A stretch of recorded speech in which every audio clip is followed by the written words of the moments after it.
What's up, family? I got a word to say. Got a word to say to y'all. And this is in regards to everything that's been transpiring um, with, or since, I should say, George Floyd's death. This should be a wake-up call to everyone in America, and for that fact, everyone across the world. The system of oppression is falling apart, okay? And the reason why I start with that is because we need to see for ourselves the truth that is in that so that we don't fall into the same thing, because the power is shifting. And before, it was terrible. You look at the history of the world over the past 400 years from the point of view of a black man in America, and it is terrible. How many times have we been broke down and beaten, removed from our home, forced to learn another man's language, forced to learn another man's culture, in which our own culture is stripped from us, and then we're fed a false image of it. Even our own faith has been stripped away from us, and it's no more. But first thing we gotta understand is why. Why did this happen? And the truth is, it's in ourselves. And everyone will come to take responsibility for their own actions, regardless of whether black people are in charge, Indians are in charge, white people are in charge. At a certain point in your life, on a personal level, you got to take responsibility for every situation and every positive or negative situation that you've gotten yourself into. But with that being said, on the other note, the reason why the white man has found himself for power is because when you're in a position of power, there has to be two things outside of you: someone above you and someone below you. And I want to say this on two levels, and flesh and blood and principle. In flesh and blood, there's always got to be someone that you answer to. There's always got to be some sort of governing body, some sort of something that you got to answer to, because it keeps you in check so that you can, if you ever do mess up, you're not all on your own. It's not all up to you to fix your problems. And at the same time, you have people to help you, and things can't too. And if you need to be checked, you got people to check you. At the same time, there's got to be people underneath you, because with your responsibilities, you take in more things, so you have to divide that work. And then that person may choose to divide their work, and so on and so forth, and you establish a community of people. And we have to learn to love and accept our position in that. But the way the white man came into power is he said, if I can keep the people underneath me, I don't need to care about anyone being above me, because my position is maintained. And so what they did is they developed a corrupt body in which it's built off of oppression. And they may be aware of this or not, but our whole system of voting, the governing body, the way legislation is made, the way that it is enforced, all of it is built to take away from the black man and give to the white man. Point blank and period. And if you choose to abide by this system, you choose to accept the struggle and or the prosperity that comes along with it at the cost of all the negative energy that comes with that oppression. And so if we, as black people who are finding ourselves with power now, we do not need to keep people underneath us. Our goal should be to get closer to the one who's above us, because as we get closer to him, our position will naturally rise, and we don't have to keep or worry about anyone being underneath us. And so, what does this look like? We need to boycott. I ain't even gonna lie. Now we gotta shut the country down. We have to let them know that what you have been doing is wrong. And we have to find the truth and the real reason why. Don't just be like, oh, George Floyd died, so we gotta shut the country down. No, it's the fact that, first of all, any man, that situation even happened at all is despicable.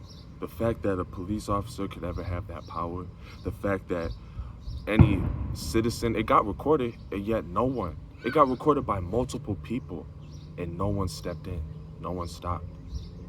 And that's a responsibility we have to take for that as well.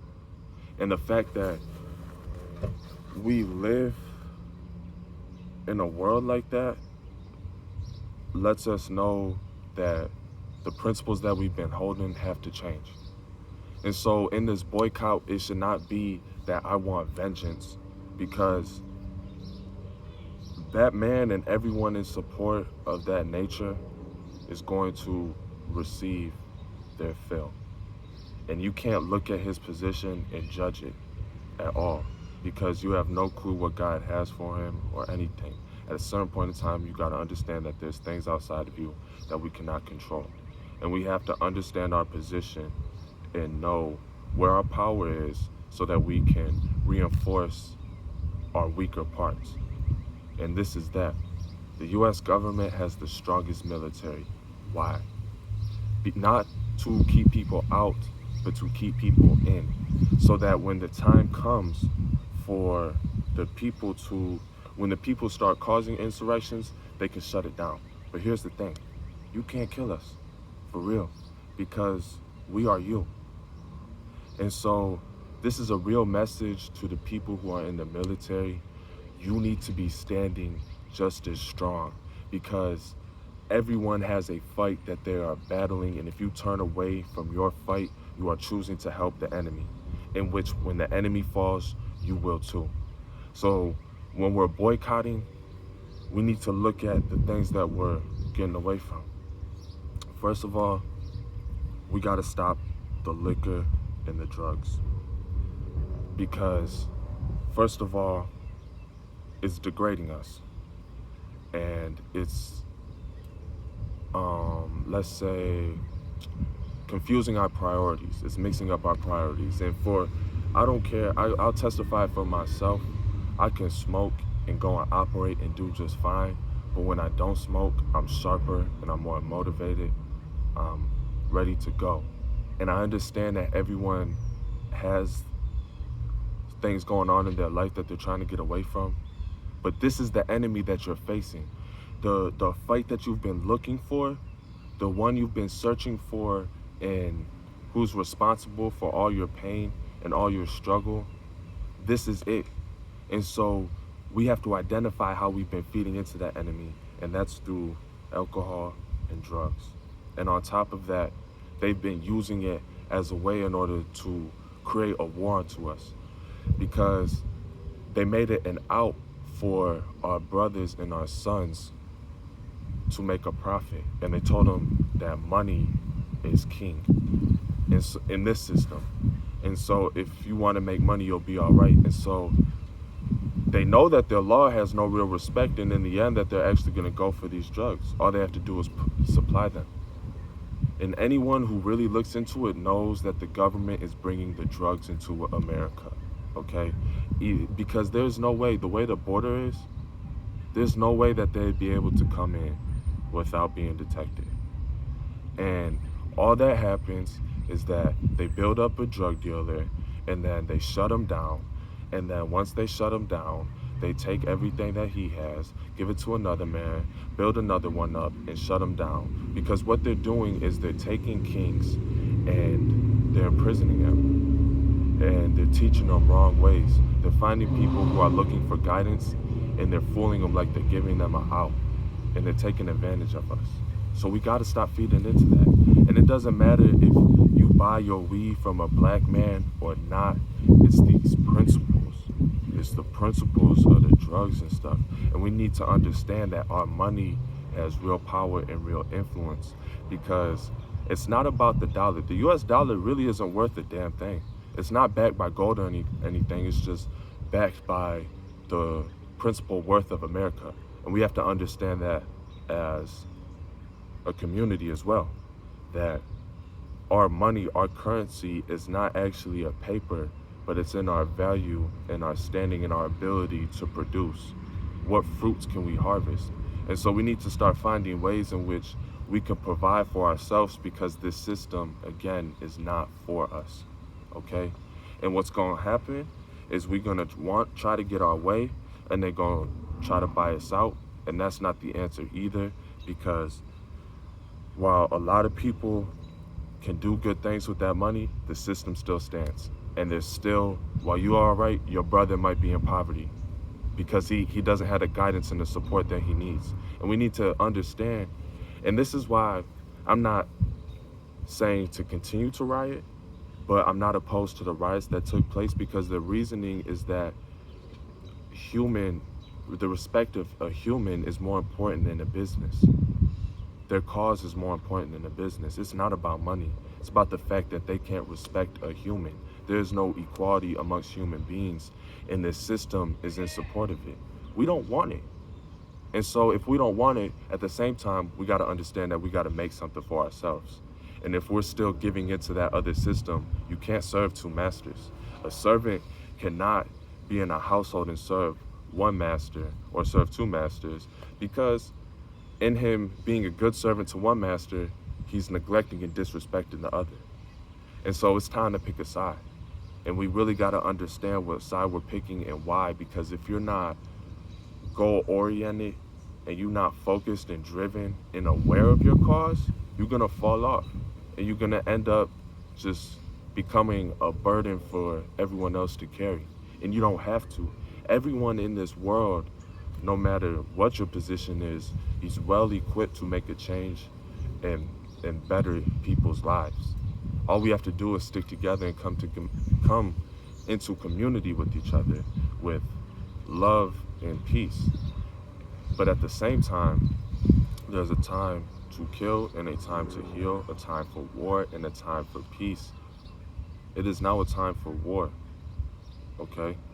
And so you need to put your mind in a war state of mind, not where you're all paranoid about everyone around you, but you got to be aware that you're on the battlefield, that around the corner it could be a police. Matter of fact, that around the corner there is a police who is trying to catch you slipping in order that he can exercise his power or abuse his power. And so we got to remove ourselves from those positions. But at the same time, they're starting to step on our grounds. And that's where the last straw got broke. Because when he choked him, when he was near on his neck long enough to kill him, everything in his body knew that he should not be doing it. But the love of the power, the love of the authority, the love of the attention that he had for that, because he could do it. Because he could do it. That's not a system anybody should support. And I come to question if any man actually does. How could one man do that to another? But it doesn't matter, man, whatever, flesh, whatever it is, it's against us. And it's time to fight. It's time to stop them. When we're out there protesting, if you know that they're going to be shooting you, why are you unarmed? And I don't say that to encourage people to go out there with guns and start shooting, but look at it like this. If you know someone's going to be shooting at you, why put yourself in that position if you don't want to be shot? So either you have to want to be shot and be willing to want to get shot in order for your cause, which I respect that deeply, or you have to be like, I don't want to get shot, because 9 times out of 10, when they start pulling out them guns, people start moving. People start running from them bullets or start helping the people, one or the other. But it disrupts them, right? And so that means that's not what they're expecting. So if you are doing this and you don't expect to get shot, then you need to have a way to prevent yourself from getting shot. Whether that's the method that you're going out about and doing your things, or you protecting yourself. And in all honesty, as one man, I do not suggest you go out there with the gun, because then you too will get shot. And while you can say, I'll die for the cause, that's not the answer. Enough people had died, and that's the point. That's the whole point of the cause. Enough people have died. You've killed us enough. So no longer will we die, but we are going to fight. And if you fight, if you're in a battle, you do not rush into battle to die. You rush into battle to attain victory, make certain victory. In which case, you don't go into battle at all until you know that no matter what happens, you are getting out of that situation with the victory. And whether that's your understanding that you know that if you die, you still go on, so there is no losing in that aspect, and you're encouraging people, you could look at it like that. Or you could look at it as in, I'm going to make sure I take a stand. I make sure that I fight and I live and I thrive through the battle.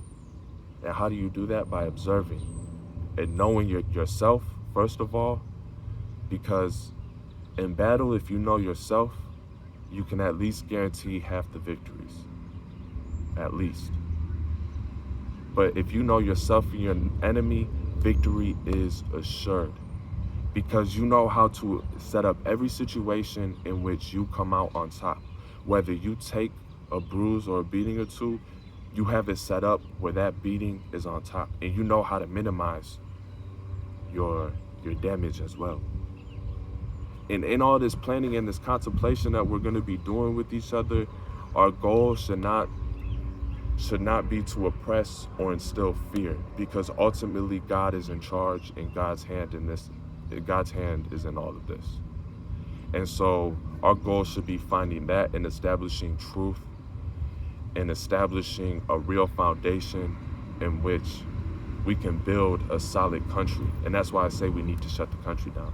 We're not about to have another bullshit election where you give us two options, both of which are corrupt. I don't want Trump in office, but I'm not gonna lie. Joe Biden seems a bit more dangerous to me. First of all, because he is a politician and he knows the game. Trump is a businessman. While corrupt in his ways as a man, he's a businessman. And so he doesn't maneuver as a politician, he maneuvers to make a profit, to make a gain. And that's all his decisions. When it comes down to it, he can really give a damn about his image because he's already the president. All he has to do is make sure that if people try to come for his position, that he's secured. And it seems so far that he's done a good job. But that doesn't get my support, because he's just as corrupt and he has his hands in wicked things just as well. And he's not set to be a president of our people. At the same time, neither is Joe Biden. No, because what he thought is just because he ran with Obama, that gave him a black card. And so in his mind, he's racist just as well, because in his mind, he realized he tried to buy the black vote. He thought he bought the black vote. He thought that we could be bought. No different than the crackers back in the slavery days. Okay? And on top of that, Dirk came up about him having some dealings in Ukraine. I'm not going to say that's true or false, but I am going to say that it did get brought up. And he is a little bit suspicious. He has just as much suspicion in my eyes as well. In which case, I'm saying no to either of them. And we don't have to vote, because what they tried to fool us into thinking is because people fought and died for the right to vote, that we have to vote. And so by doing that, they felt like they could manipulate us into two options, and either which case they get what they want, okay, which is us oppressed. But I said, in me being given the right and the freedom to vote, I'm choosing not to vote. But not just because I'm gonna be lazy, but because I'm going to be spending my time giving my people a different option, a different route. I can't do this by myself. I won't do it by myself.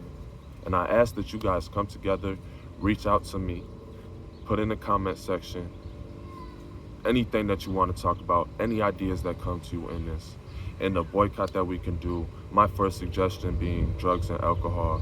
And I think we should start this Juneteenth. At the end of slavery, we stop it. We shut it down. We need to really liberate ourselves And I'm telling you, I feel the Spirit calling this through me. Brothers and sisters, answer the call, okay? It may have been all right a little bit ago, but times are changing, and we got to get with it. And I may be right, I may be wrong, but you'll never know unless you try. So at least on Juneteenth, let's not celebrate with liquor and guns and drugs. Let's celebrate by empowering ourselves. Let's celebrate by moving and creating a movement in which we regain our power and our position with God. Amen. I love you, family. I pray this video has an impact and it touches you as these words have touched me and settled on my heart. I hope we can come together and with our cause create change and movement. Bye.